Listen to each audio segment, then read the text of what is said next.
Salam sejahtera untuk jemaat sekalian yang siapapun juga yang dalam kesempatan hari ini boleh bersama-sama mengikuti pendalaman Alkitab secara online. Kiranya pendalaman Alkitab yang boleh kita jalani bersama membuahkan yaitu iman yang teguh sesuai dengan tema gereja kita, Gereja Isa Al-Masih Surabaya pada tahun 2025 ini.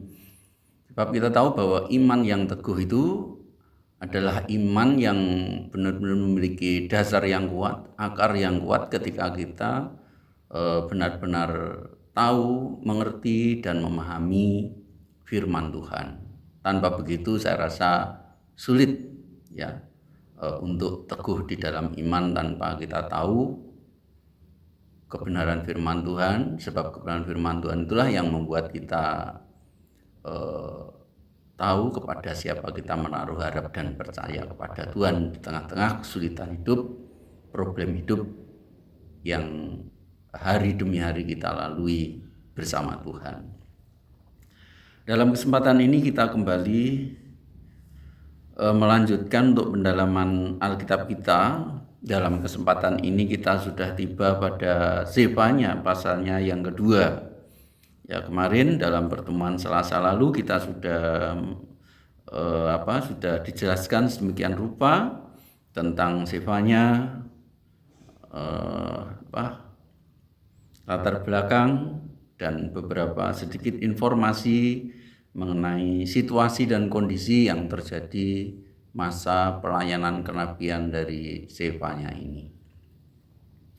Kita tahu bahwa Zefanya ini merupakan salah satu nabi yang masih keturunan raja ya, kalau kita lihat di dalam pasal 1 ayatnya yang pertama. Jadi dia masih keturunan raja dari Hizkia. Jadi Hizkia ini yang pernah kita tahu bagaimana riwayatnya, dia juga membawa pembaruan di dalam Israel. Dia adalah kakek buyutnya atau mbah buyutnya daripada Zefanya ini. Jadi mau tidak mau kalau kita perhatikan, kita dapat menarik garis silsilahnya bahwa Zefanya ini masih keturunan raja, walaupun dia dalam generasinya ia bukan lagi sebagai kelompok kalangan dari para raja-raja itu sendiri. Tetapi Zefanya ini dipanggil Tuhan untuk melakukan satu seruan kepada bangsa Yehuda supaya mereka kembali bertobat ya. Tak ada bedanya dengan nabi-nabi lain, tetapi kita tahu bahwa Zefanya ini dalam masa pelayanan kenabiannya ia berada dalam posisi di mana bangsa Yehuda atau umat Tuhan Israel Selatan benar-benar akan berada di ambang atau di puncak dari di mana bangsa Yehuda akan benar-benar mengalami penghukuman oleh karena kekerasan hatinya, karena hatinya yang sudah tidak lagi melekat kepada Tuhan, dan karena cara hidup beribadahnya yang sungguh-sungguh membuat Tuhan menjadi murka.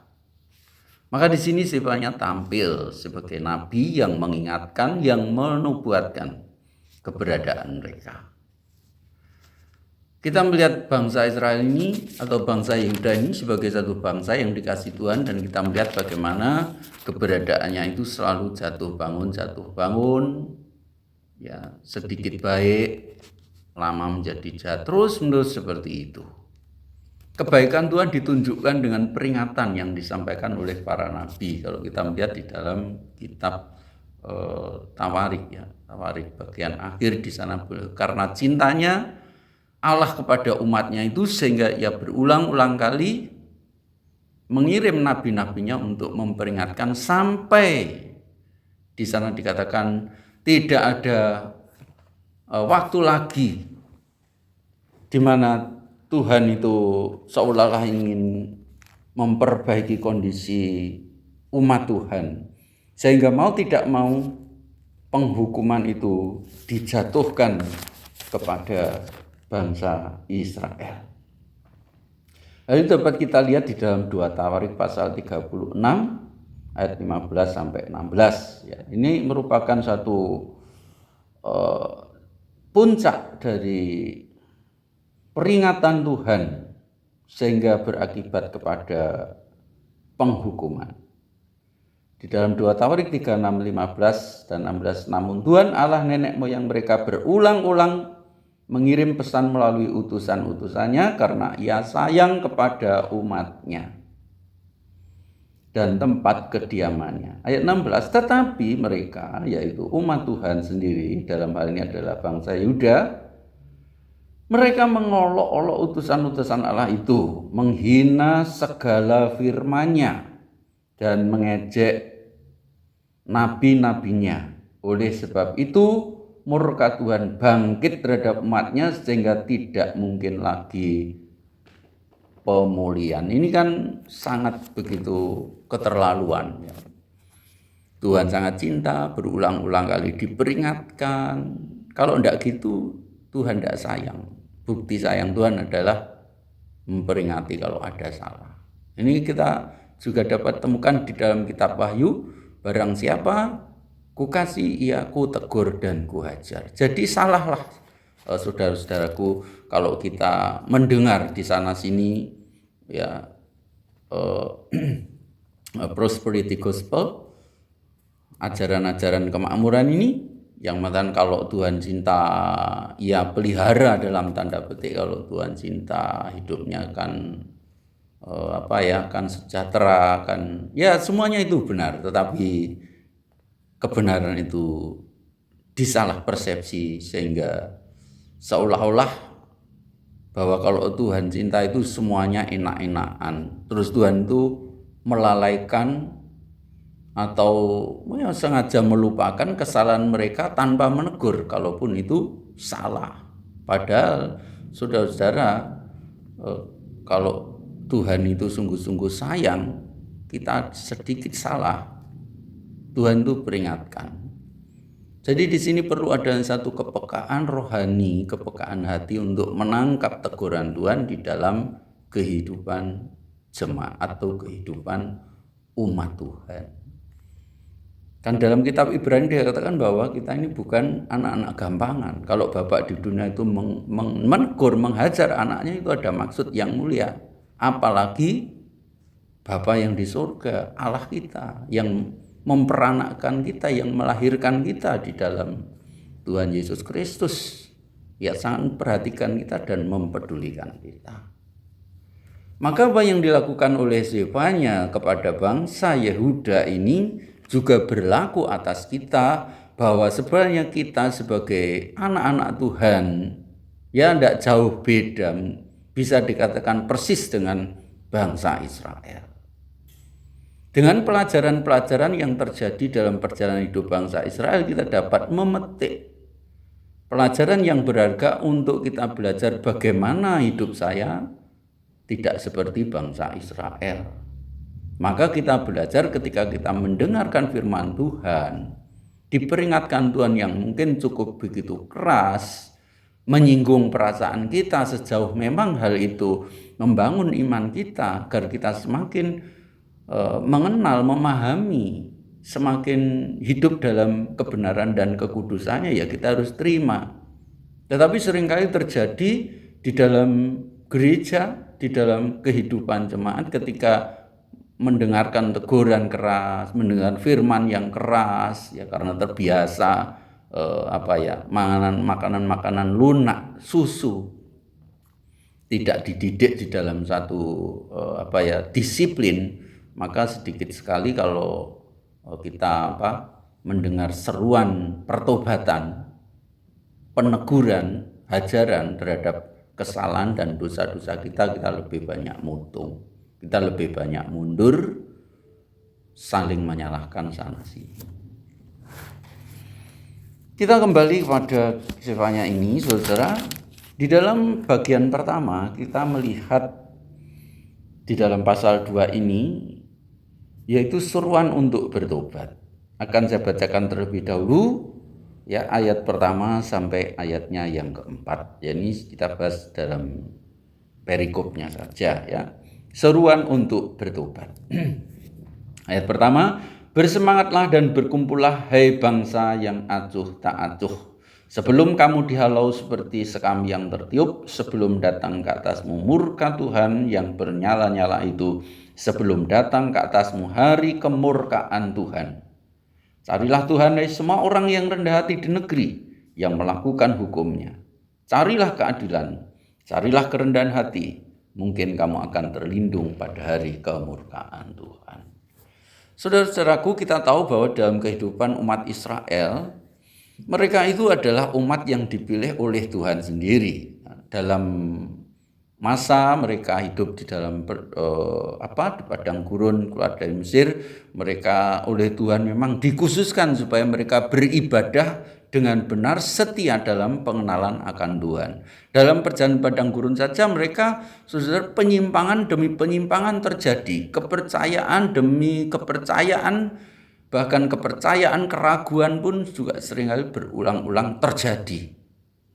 Maka ketika mereka tiba juga di negeri perjanjian, pada masa hakim-hakim, kita pun juga melihat mereka saudara tidak memiliki suatu prinsip kebenaran yang seharusnya benar-benar mereka pegang, mereka imani dan mereka percaya dan menjadi satu pedoman hidup yang tunggal. Tetapi tidak begitu yang terjadi, tetapi yang terjadi justru mereka membuat kebenaran itu atau melihat kebenaran itu, menciptakan kebenaran itu hanya menurut pandangannya sendiri. Jadi sejauh ia berpikir bahwa pandangannya baik terhadap sesuatu perbuatan atau suatu tindakan, maka itu dikatakan sebagai yang baik. Padahal ini adalah satu penyimpangan dan perlawanan dari Tuhan. Bagaimana hati yang berdosa ini dapat menentukan, melihat, menilai, dan memandang sesuatu itu benar menurut diri kita sendiri. Ini kita melihat hal yang sama seperti di Eden yang merupakan menjadi akar dari segala dosa. Bahkan di dalam pemerintahan hakim-hakim seperti yang saya katakan tadi terjadi demikian, lalu pada pemerintahan raja-raja juga demikian.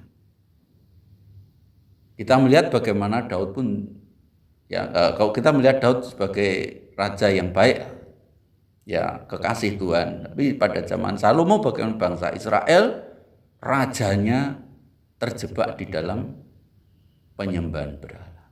Ya, maksudnya dia itu terpaut karena istri-istrinya yang tidak mengenal Tuhan. Setelah perpecahan itu, ini lebih parah lagi.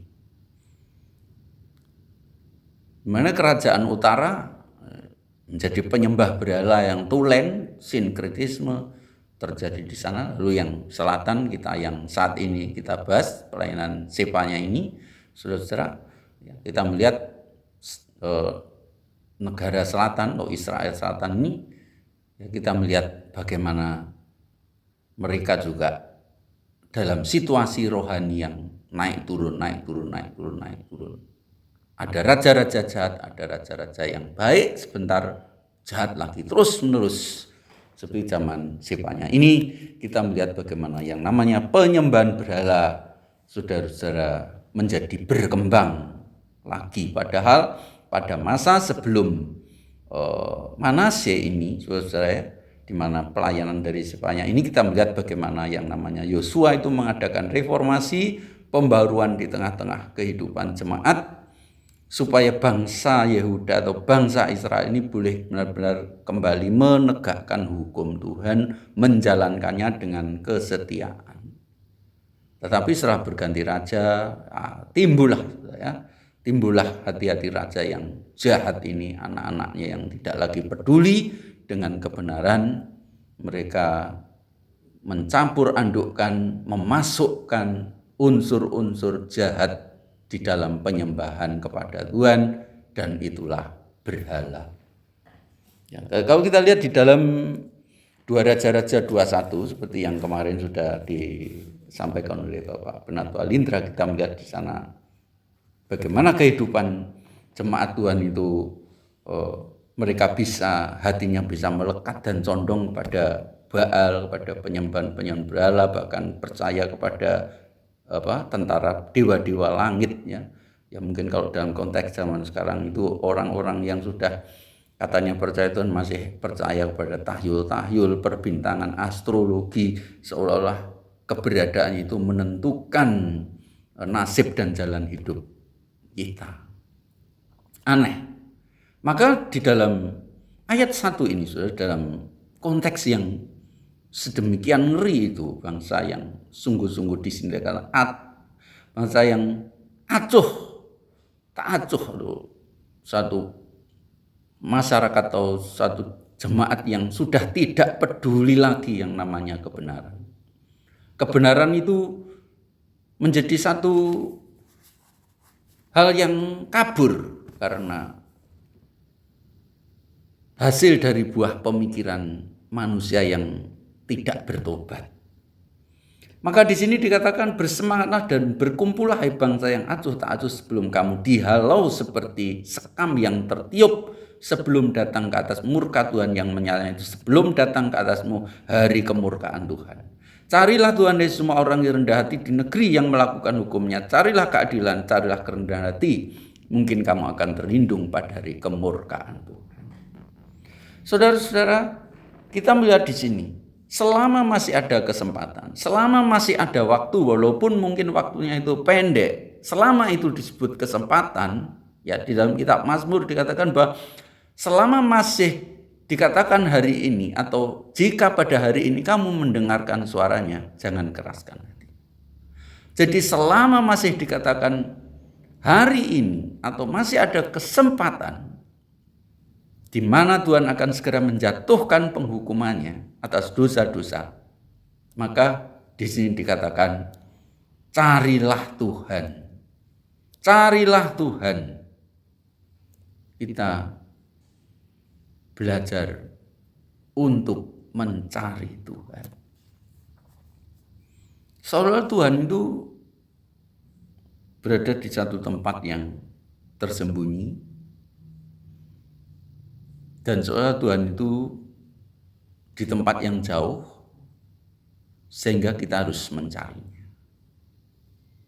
Perasaan-perasaan demikian memang seringkali terjadi ketika orang mengalami keputusasaan, kekecewaan hidup, hati dan pikiran perasaannya dipenuhi dengan berbagai macam banyak masalah, sehingga ketika ia mengharapkan Tuhan dan Tuhan tak kunjung-kunjung memberi pertolongan kepada mereka, sudah tidak sabar lagi, sehingga dalam pemikirannya melihat bahwa Tuhan itu jauh, Tuhan itu seperti sulit untuk digapai. Tetapi sebenarnya tidak demikian. Maka di sini dikatakan carilah Tuhan di semua orang yang rendah hati selama masih ada kesempatan. Artinya bahwa Tuhan itu sungguh-sungguh mengasihi kita. Ketika kita pun melakukan banyak hal yang mendukakan hati Tuhan, yang mengecewakan hati Tuhan, melakukan kejahatan, dosa, kekerasan hati kita, kalau Tuhan itu masih mau menyapa kita, kalau Tuhan itu masih mau memperingatkan kita, berarti Tuhan itu seperti terlihat, dan memang demikian, yaitu tidak tega untuk membiarkan kita itu menjauh dari dirinya. Tuhan itu ingin supaya kita kembali dekat kepada Tuhan, mau menerima didikan Tuhan, ajaran Tuhan, teguran Tuhan, sekeras apapun. Bahkan ketika hal itu membuat hati kita benar-benar merasa teriris, tersinggung, Karena tersinggung itu pun kalau kita melihat secara positif, itu merupakan satu bentuk kepekaan terhadap kita. Namun seringkali yang terjadi, kita melihat ketersinggungan, keteririsan hati kita. Kita tidak dapat mengendalikan diri, malah justru yang terjadi kita malah berontak. Kita malah melawan. Siapa sih orang, saudara, kalau ditegur Tuhan atau ditegur orang tidak tersinggung? Tersinggung. Tetapi kita melihat bagaimana tokoh-tokoh dalam Alkitab, mereka yang sungguh-sungguh ya dalam kejahatannya, di dalam dosa-dosanya, tetapi memang dalam hatinya ada Tuhan. Ketika Tuhan melucuti dosa-dosa mereka, Tuhan mengingatkan mereka, mereka bisa menerima itu walaupun dengan ratap tangis dan penyesalan yang memang sulit. Maka di sini mari kita memiliki semangat untuk mencari Tuhan selama masih ada kesempatan yang Tuhan berikan kepada kita. Jangan kita berpikir bahwa saya masih muda, nanti saja kalau saya sudah tua. Kita berpikir bahwa kesempatan hidup itu kita lihat itu sejauh usia di depan, yaitu seberapa lama kita hidup menurut ukuran kita. Padahal yang namanya kehidupan itu, hidup di dunia itu tidak dapat dipastikan. Mau kita bilang bahwa kita, kalau sekarang kita umur 50 tahun, aku akan bertobat nanti umur 51 tahun atau umur 60 tahun. Ya kalau kita sampai ke sana, kalau enggak. Ini saudara-saudara, keterbatasan kita untuk masa depan. Maka setiap Tuhan memberi peringatan kepada kita, yaitu yang disebut hari ini, atau di sini dikatakan sebelum datang ke atasmu murka Tuhan itu, dan kita mendengarnya hari ini, maka hari ini pun kita harus tetap memiliki komitmen. Di sini dikatakan memiliki semangat, memiliki respon yang begitu cepat untuk menanggapi panggilan pertobatan dari Tuhan. Bangsa Israel di tengah-tengah keterpurukannya bukan pada masalah ekonomi melulu, tetapi keterpurukan rohani. Mereka diajak kembali supaya mereka balik kepada Tuhan, setia kepada Tuhan, menjauhkan segala berhala-berhala di dalam kehidupan. Ayat 4, hukuman atas bangsa-bangsa, sampai ayatnya yang ke-15. Hukuman atas bangsa-bangsa. Sebab Gaza akan ditinggalkan orang dan Askelon akan menjadi sunyi. Asdod akan dialau penduduknya pada rembang tengah hari dan Ekron akan dibongkar bangkirkan. Celakalah kamu penduduk daerah tepi laut, tetapi kamu bangsa Kreti, terhadap kamulah firman Tuhan ini, hai Kanaan, tanah orang Filistin. Aku akan membinasakan engkau sehingga tidak ada lagi pendudukmu. Daerah tepi laut akan menjadi tempat kediaman bagi gembala-gembala dan kandang berpagar bagi kambing domba. Daerah pinggir laut akan menjadi kepunyaan sisa-sisa kaum Yehuda. Mereka akan merumput di sana dan berbaring di rumah-rumah Askelon pada malam hari, sebab Tuhan Allah mereka akan perhatikan mereka dan akan memulihkan keadaan mereka. Aku telah mendengar pencelaan dari pihak Moab dan kata-kata nista dari pihak Bani Amon. Bagaimana mereka mencela umatku dan membesarkan dirinya terhadap daerah umatku. Sebab itu demi aku yang hidup, demikianlah firman Tuhan semesta alam Allah Israel, maka Moab akan menjadi seperti Sodom dan Bani Amon seperti Gomora. yakni menjadi padang jeruju dan tempat penggalian garam dan tempat sunyi sepi sampai selama-lamanya. Sisa-sisa umatku akan menjarah mereka, dan yang masih tinggal dari bangsaku itu akan memiliki mereka sebagai warisan. Inilah yang menjadi bagian mereka sebagai ganti kecongkaan mereka, sebab mereka telah mencela dan membesarkan diri terhadap umat Tuhan semesta alam.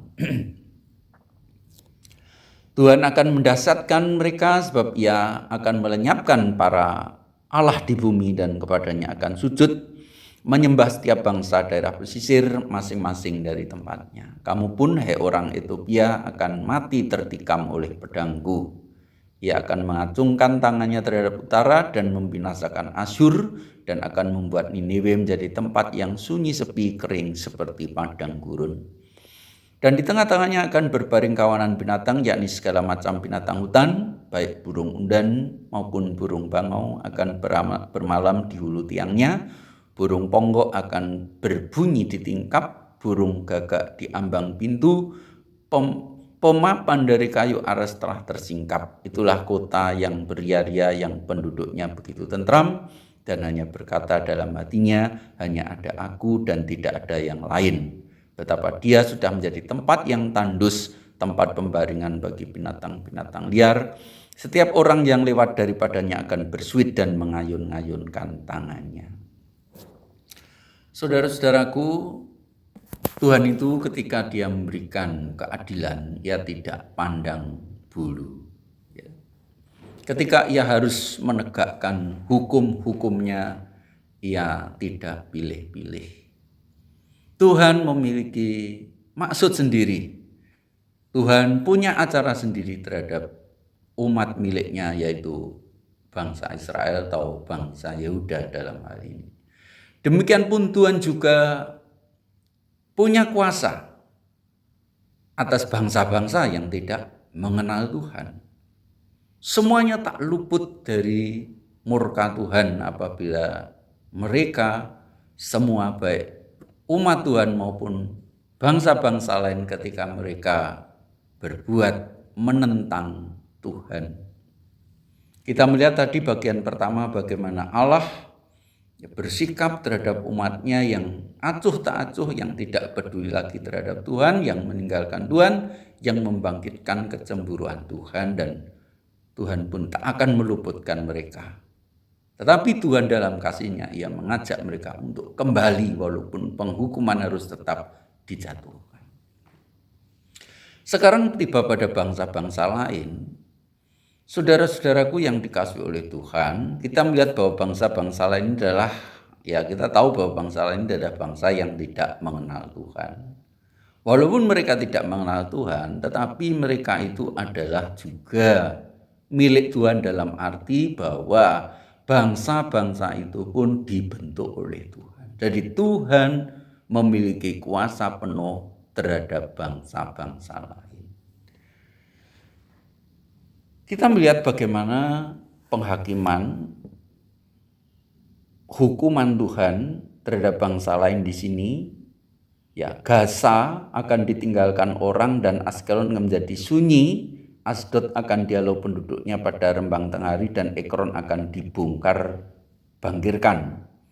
Celakalah kamu penduduk daerah tepi laut, kamu bangsa Kreti, terhadap kamulah firman Tuhan ini, hai Kanaan, tanah orang Filistin, aku akan membinasakan engkau sehingga tidak ada lagi pendudukmu. Daerah tepi laut akan menjadi tempat kediaman bagi gembala-gembala dan kandang berpagar bagi kambing domba. Daerah pinggir laut akan menjadi kepunyaan sisa kaum Yehuda. Mereka akan merumput di sana dan berbaring di rumah-rumah Askelon pada malam hari. Sebab Tuhan Allah mereka akan memperhatikan mereka dan akan memulihkan keadaan mereka. Aku telah mendengar pencelaan dari pihak Moab dan kata-kata nista dari pihak Bani Amon, bagaimana mereka mencela umatku dan membesarkan dirinya terhadap daerah umatku ini.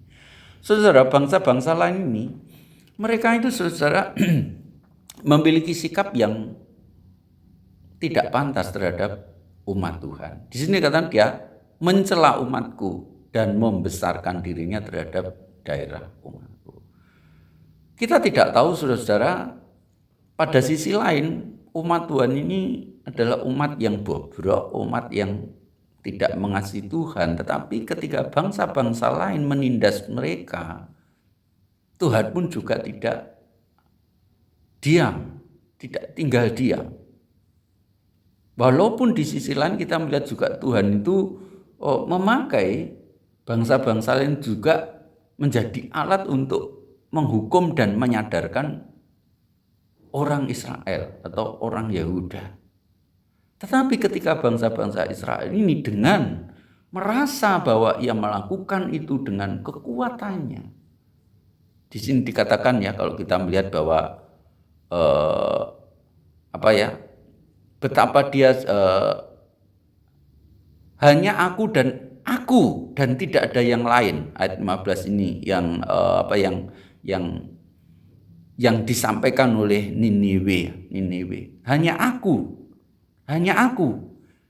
ada aku dan tidak ada yang lain. Ini menggantikan posisi dari Tuhan yang berdaulat atas mereka, sehingga ketika mereka melakukan sesuatu, dia tidak sadar sebagai alat Tuhan, sebagai hamba yang sebenarnya hanya melayani apa yang menjadi maksud dan rencana Tuhan terhadap umatnya.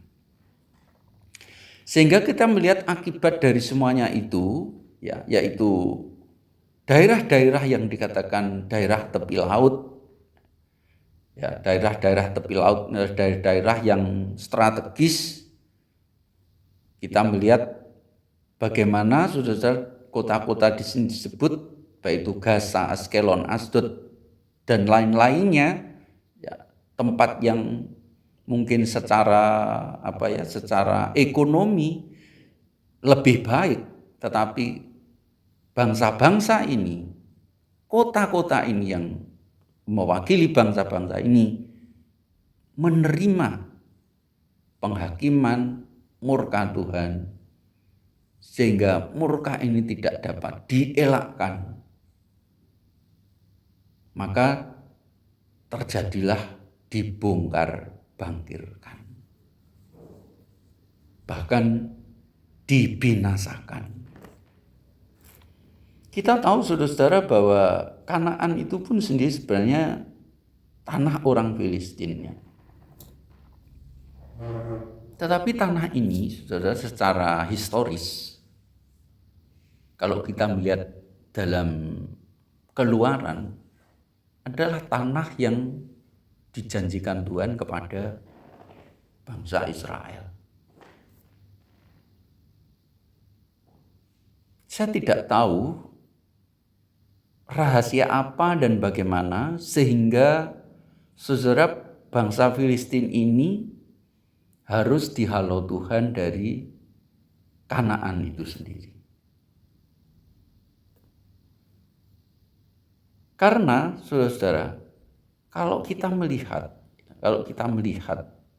dalam sejarahnya, bagaimanapun bangsa Israel itu kan merebut satu kota atau merebut satu daerah atas janji Tuhan.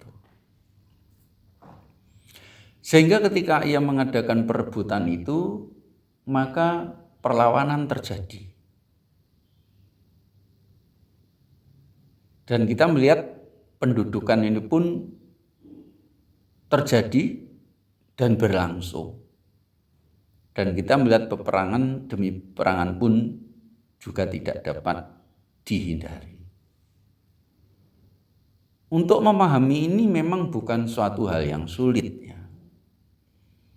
Karena bagaimanapun juga ketika kita memahami nubuat ini, itu memang tidak gampang, apalagi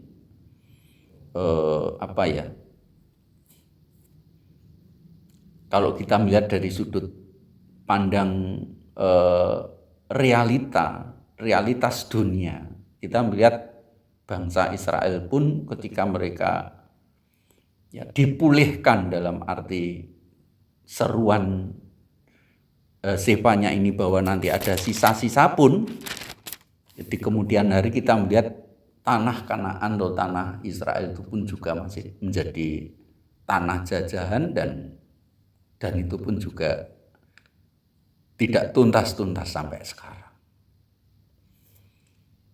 Maka pemikiran saya secara pribadi untuk memahami nubuat ini, apakah kita memahaminya secara secara tekstual atau secara rohani. Walaupun mau tidak mau nubuat ini pun disampaikan dalam satu panggung realita yang sungguh-sungguh nyata dan historis. Tetapi saya meyakini bahwa di dalamnya itu ada unsur-unsur rohani. Sebab kalau tidak demikian tidak dapat menjangkau kita yang sebenarnya bangsa-bangsa lain. Sebab firman Tuhan yang dikatakan sifatnya kepada bangsa Israel, seruan untuk bertobat dan pemulihan itu pun, bahkan penghukuman kepada bangsa-bangsa lain pun juga tidak luput untuk masa kini dan untuk kita. Tetapi intinya adalah kita tidak bisa main-main dengan Tuhan. Kita tidak bisa untuk mempermainkan Tuhan. Siapapun mereka akan membawa satu konsekuensi yang tidak dapat dihindari.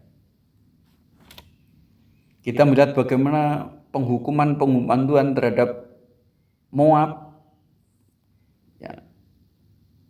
Mereka akan dijadikan seperti Sodom, Amon seperti Gomora. Mereka mendapatkan ganti dari segala kecokaan mereka, yaitu penghukuman Tuhan yang sangat begitu mengerikan. Ayat 13, ia akan mengacungkan tangannya terhadap utara, akan membinasakan Asur dan akan Niniwe menjadi tempat yang sunyi sepi kering seperti padang gurun. Tidak ada yang lolos di hadapan Tuhan dan tidak ada yang lolos dari tangan Tuhan yang penuh kuasa. Kalau Tuhan bertindak, Asur sendiri, kalau kita perhatikan Asur pun juga dipakai oleh Tuhan untuk menghajar Israel utara. Tetapi di sisi lain, karena kecongkakannya, Tuhan pun juga membinasakan mereka. Niniwe demikian pun menjadi tempat yang sunyi sepi, kering seperti padang gurun. Di mana di situ ada kejahatan, baik di tengah-tengah umat Tuhan maupun orang-orang yang tidak mengenal Tuhan, penghakiman Tuhan tetap berlaku. Kota-kota yang dulu berjaya, kota-kota yang di sini dikatakan beria-ria, penduduknya yang terlihat begitu tentram, tetapi di dalam hatinya, kalau berbicara tentang hati berarti adalah berbicara tentang dasar dan esensi manusia itu sendiri. Di sana dikatakan bahwa hanya aku dan tidak ada yang lain.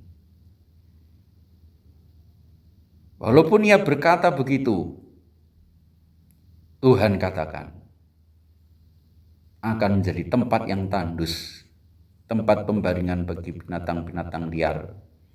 Setiap orang yang lewat daripadanya akan bersuit dan mengayun-ngayunkan tangannya. Ayat 15. Mewakili dari seluruh bangsa-bangsa yang merendahkan Tuhan, yang merendahkan umat Tuhan. Setiap orang yang lewat daripadanya akan bersuit dan mengayun-ngayunkan tangannya. Artinya hanya akan menjadi bahan tertawaan, bahan cemoohan, bahkan semuanya hanya terkenang sebagai sejarah yang tidak berkelanjutan.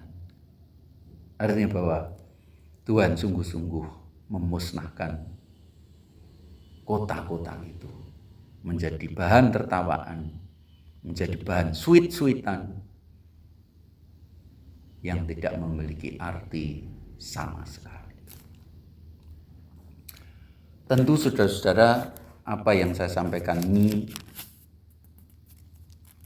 hanyalah gambaran umum. Dan nanti pada petang nanti dalam pelayanan streaming kita akan mendengarkan penjelasan yang lebih kompleks, lebih detail,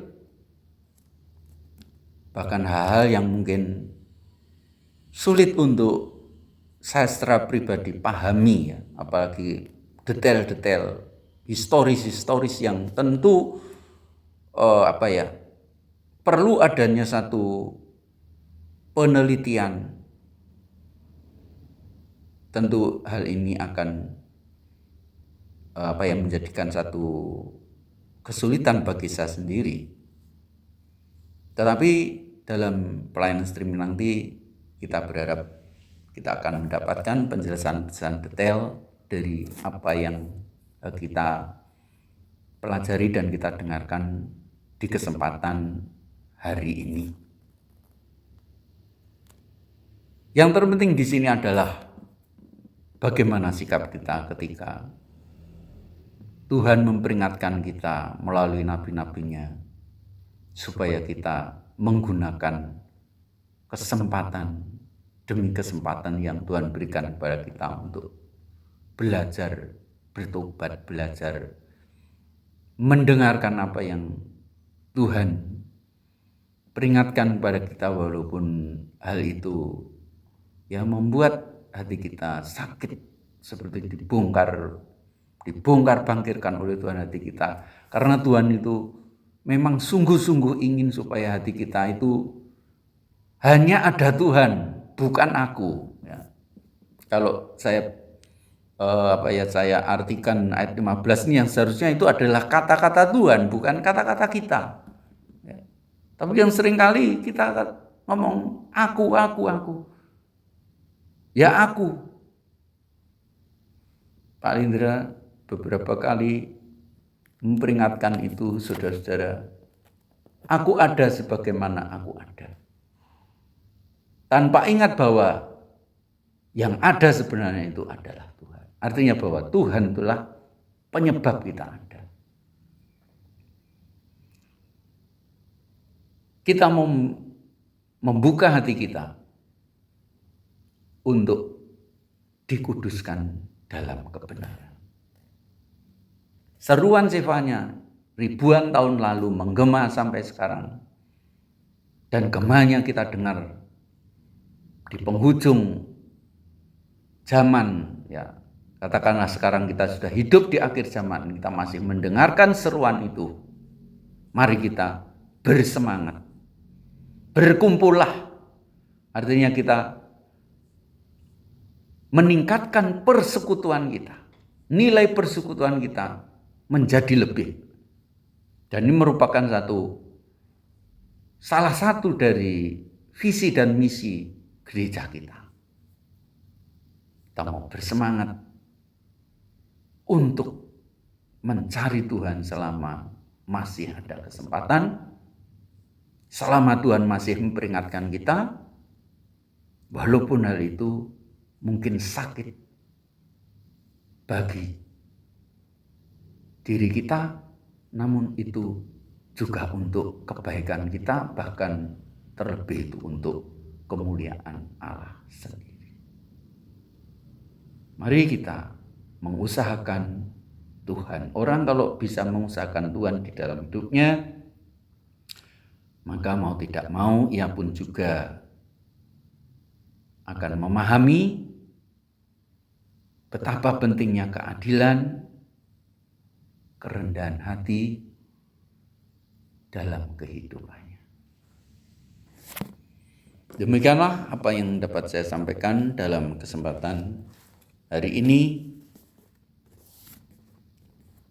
Semoga kiranya boleh menjadi berkat bagi kita sekalian, dan sekali lagi saya mengundang pada petang nanti kita boleh mengikuti pendalaman Alkitab kelanjutan dari siang ini agar kita memiliki pemahaman yang lebih komprehensif terhadap kitab Sefanya ini. Walaupun kitab Sefanya ini ada di dalam bagian dari Alkitab kita, tetapi saya melihat dalam prakteknya kitab Sefanya menjadi kitab yang langka. Artinya kitab yang jarang dibaca, kitab yang jarang dipelajari, bahkan kalau boleh jujur di dalam gereja pun juga jarang dikhotbahkan. Kalaupun dikhotbahkan mungkin cuma dicuplik-cuplik saja ya.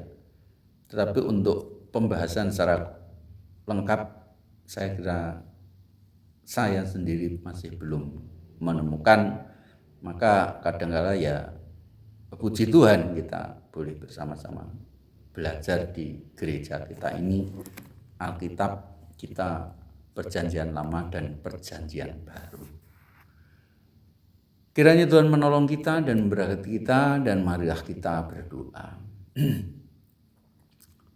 Bapa di surga, kami bersyukur dan berterima kasih karena Tuhan kami boleh bersama-sama diberi kesempatan Tuhan untuk belajar firman Tuhan.